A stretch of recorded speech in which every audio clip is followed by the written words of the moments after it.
Yeah, that one.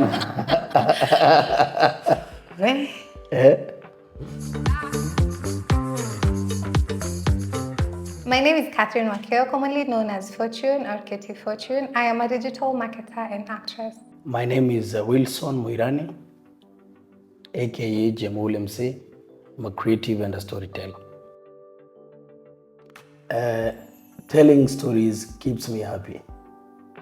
So when I create characters, when I write stories, when I act stories,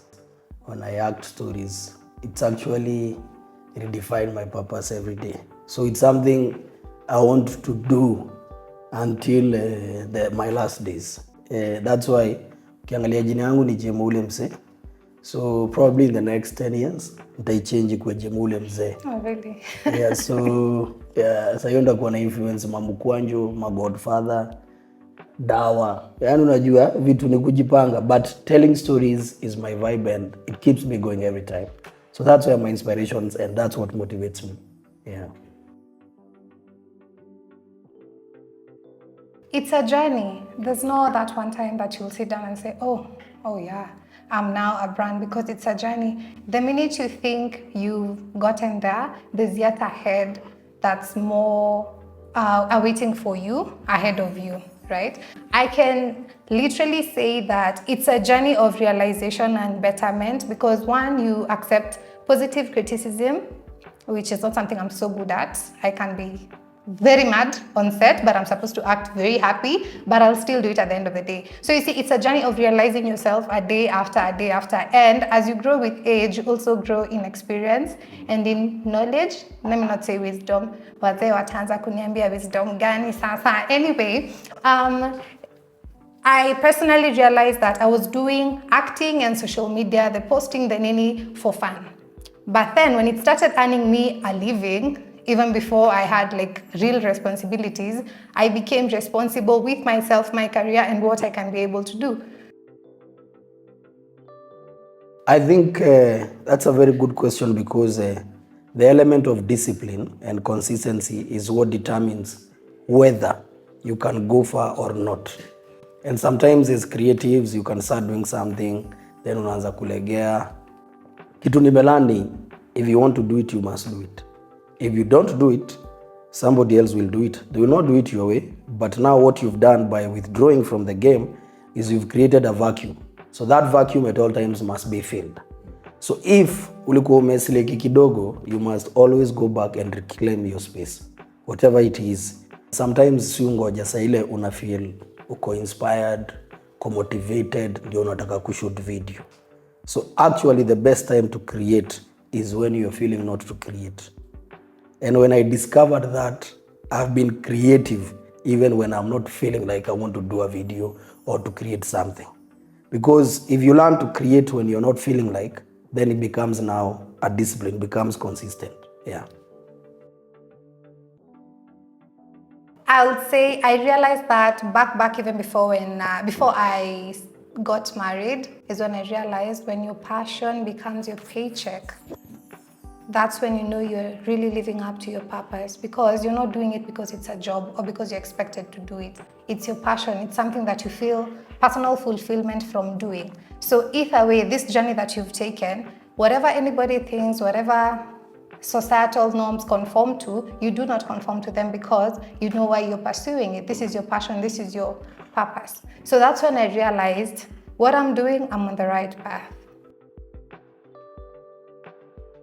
One of the things for me is there's a book, I'm not cussing, but there's a book called The Art of Not Giving a F***.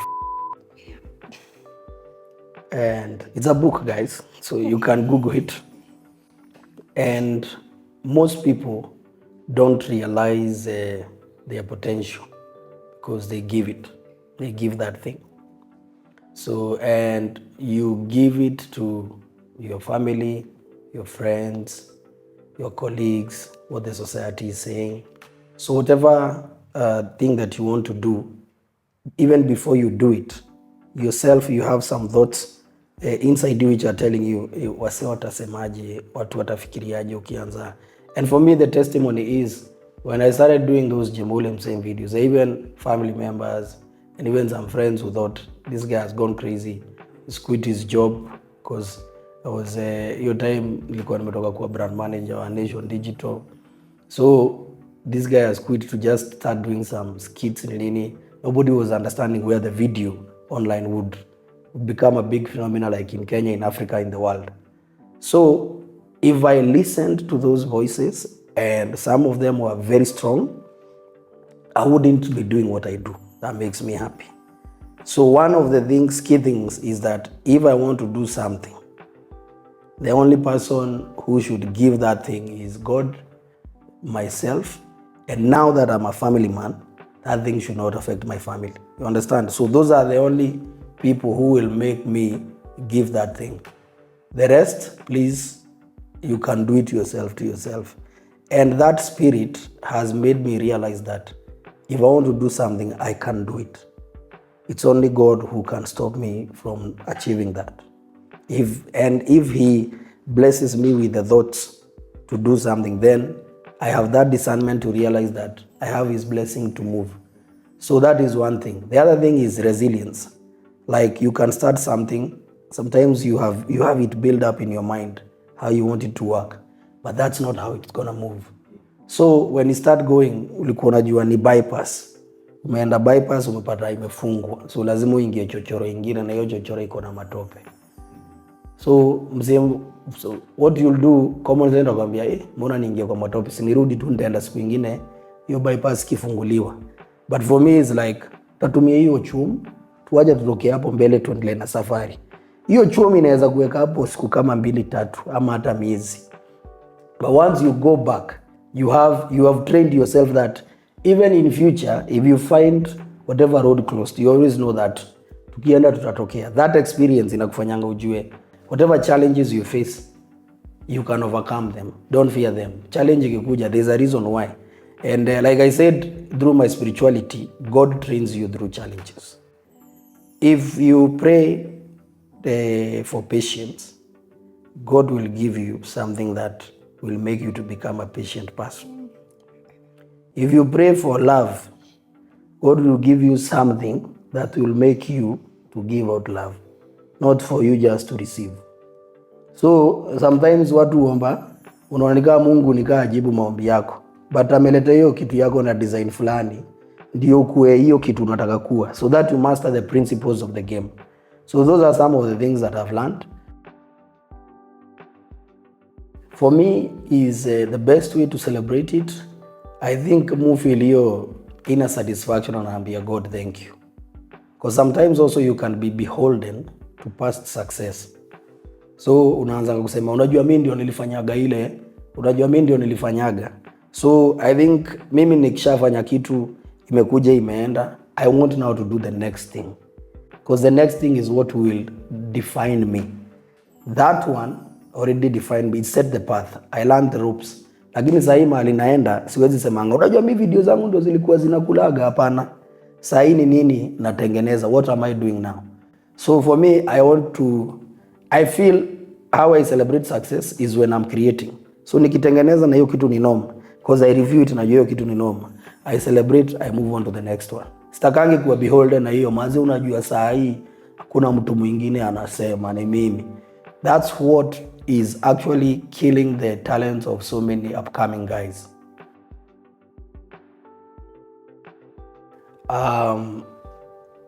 Financial literacy for me has been a journey.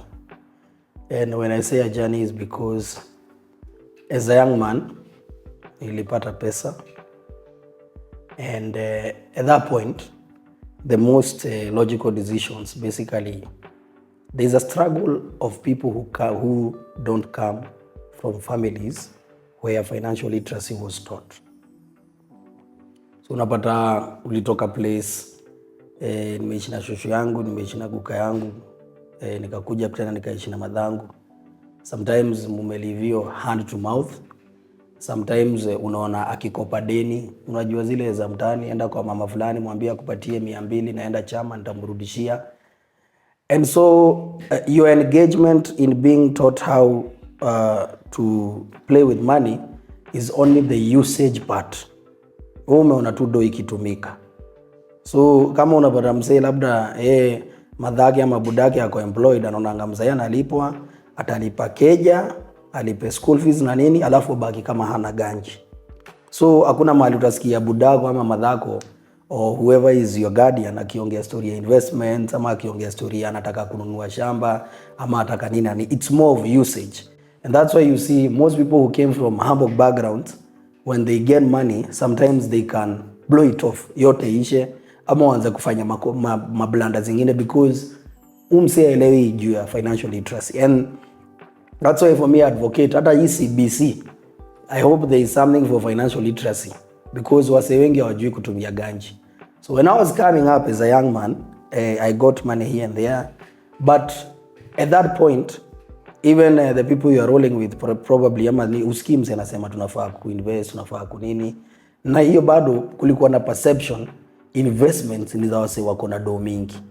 So ile do yako kidogo unaona bado hii haifiki kwa investments.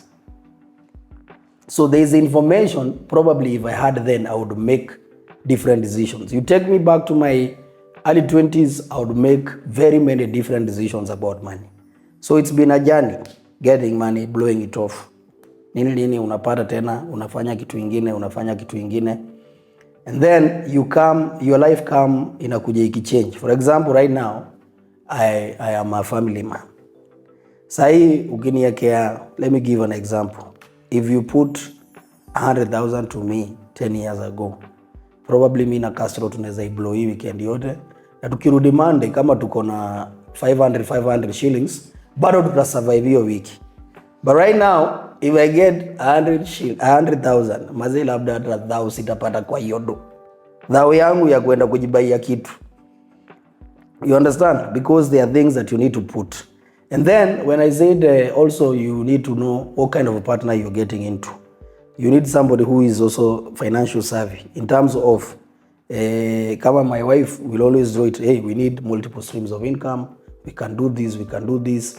You get into those discussions, you understand? And because anakuambia hivyo ndio mkue, we need to save, we need to have an emergency fund somewhere. Unaona hizo vitu ndio, because now the safety I needed 10 years ago I needed no safety, guys. By the way, mimi hata ningekosa kulipa rent and I don't give a damn. Unaona? Na kiateka akikuja nimwambie unataka tudu nini wewe?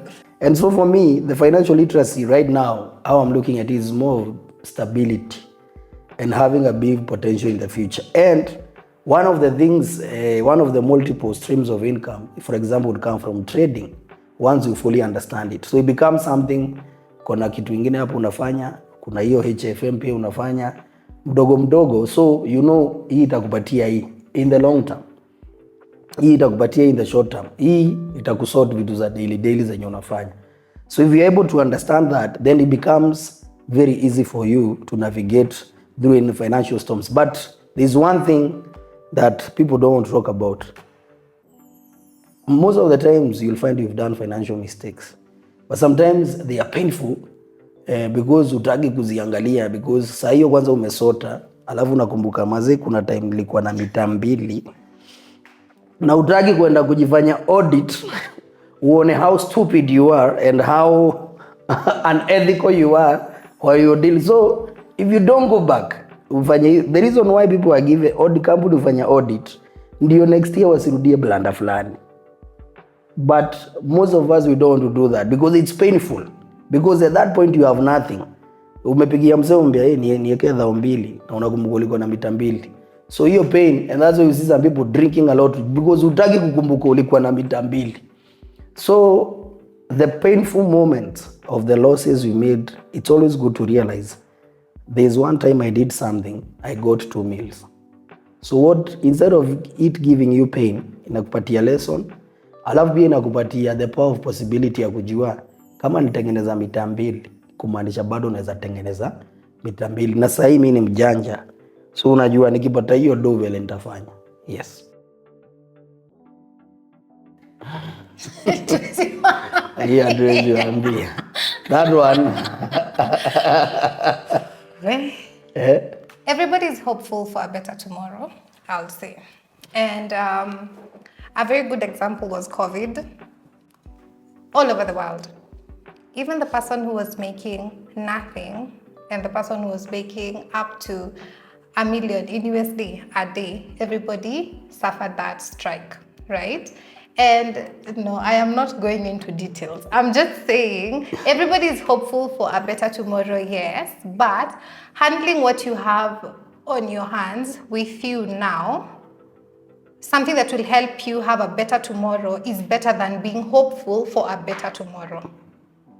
You see, like, for example, if I knew about trading then, have done wonders. Because you guys told us that people really made money throughout COVID. Some made much, some made nothing, and some lost it all. But with the kidogo information that I have thus far, if we had it then, no, why are you reflecting? No, if we were married. Yeah, if we were married, If we were married, not. we could have made some Yeah, better we would have made decisions. better decisions. Unaambia, okay, I've bought a Range Rover for 2 months. The Yes, time, yeah, the time, we had a good time. yeah, the time I, during my unmarried days, the time I bought a Range for 2 months. Yeah, crazy bad decision, but we sold it. But there are things. It's not a bad lesson, but we shouldn't have done it. But we enjoyed it. Oh, we did. Yeah, by the way, Range ni gari ya nguvu. Work hard wherever you are. Yes, and of course, there are sometimes also we've made decisions based on prospects. So, for example, you make a decision. I won't go to the details, but unajua vitu zina work. So, for example, tuseme una make do kangapi, una make ngiriso 5. So unajua next month bi utatangiza ngiriso 5. So you make a decision based on ngiriso 5 una making juu you think it's gonna go for a long time. Then probably in the coming months, how you're making that 500, you're not making it. Something happens. You understand? So, and then you need to readjust stuff. So, what we learned through that is you never ever should make a decision based on prospects. You should always make a decision on what you have. Whether it's a future decision or whatever, ni ile kitu uko nayo. Sasa hiyo ndio inafaa kukuinform tunafaa kufanya X ama Y ama Z.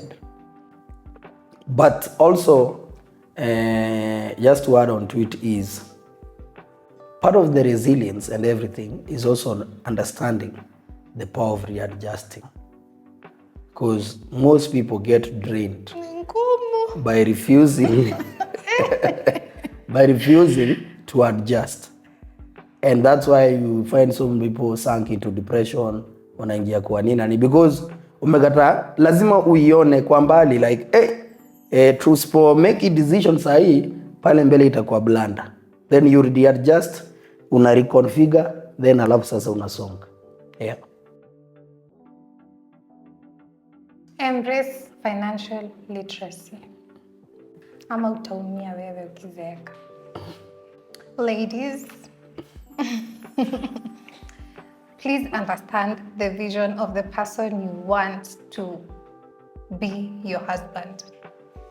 It's not marital advice, it's just directional advice. Because once you're married, it generally means you are submitting to a directional power, I would say that. The power that the other person, or your partner, your husband rather, is to give not wise counsel always, but yeah, not wise counsel always, but directional counsel. You can either agree or not agree.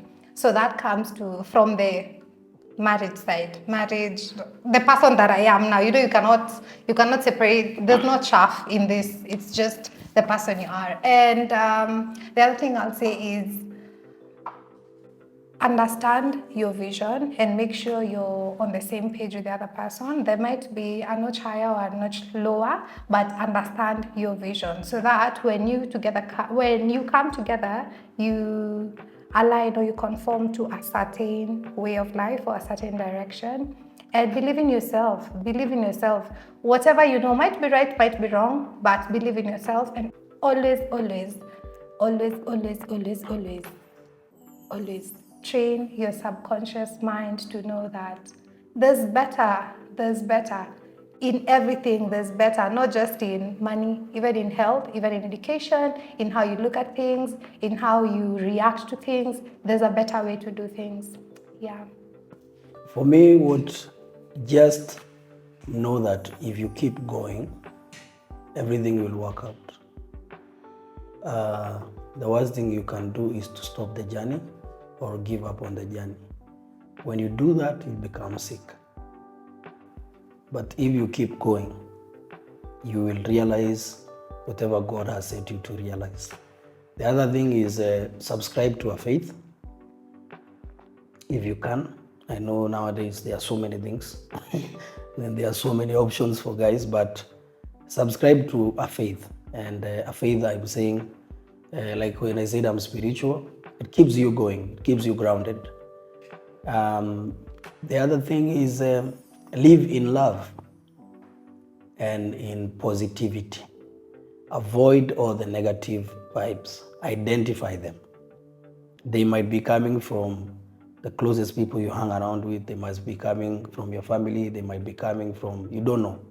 Identify them and avoid them because sometimes they are your trigger points.